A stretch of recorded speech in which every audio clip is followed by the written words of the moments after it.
రేవంతం సార్ది ఏం ముచ్చటన్నట్టు మరీ బరిదెగించినట్టుగా అసెంబ్లీ సమావేశాలలో రాష్ట్రానికి సంబంధించిన సమస్యల గురించి మాట్లాడాలి కానీ గా అక్బరుద్దీన్ సార్ను మీరు మా పార్టీలకు వస్తే కొడంగల్లో మీరు నామినేషన్ ఫామ్ మీద సంతకం పెడితే చాలు నేనే దగ్గరుండి గెలిపించుకుంటా ఇంకా డిప్యూటీ సీఎంని చేసి నా పక్కన కూర్చుండబెట్టుకుంటా అని అంటాడు.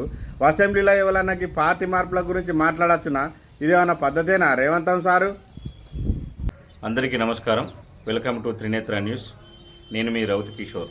గత 2 రోజుల క్రిందట తెలంగాణ శాసనసభ సమావేశాల్లో తెలంగాణ ముఖ్యమంత్రి యనుమల రేవంత్ రెడ్డి చేసినటువంటి ఒక స్టేట్మెంట్ మీద మాట్లాడడం జరుగుతూ ఉన్నది.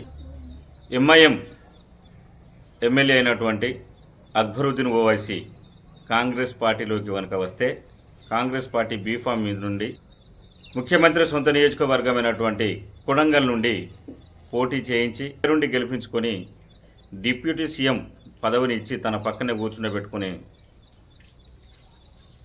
ఉంటారని ముఖ్యమంత్రి చెప్పడం జరిగింది.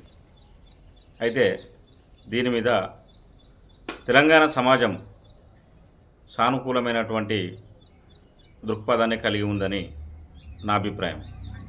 ఎందుకు అంటే సమర్థవంతమైనటువంటి పరిపాలనను అందించాలనేటువంటి దృష్ట్యా అనుభవం కలిగినటువంటి తెలివి కలిగినటువంటి సహచర మంత్రి సభ్యులు కనుక ఉన్నట్లయితే మరిన్ని ప్రజా సంక్షేమ కార్యక్రమాలు అందించడంలో తోడ్పాటును కలిగి ఉంటారనేటువంటి ఉద్దేశం చేత మాత్రమే ముఖ్యమంత్రి ఈ యొక్క ప్రతిపాదనను చెప్పడం జరిగినట్లు నేను భావిస్తూ ఉన్నాను.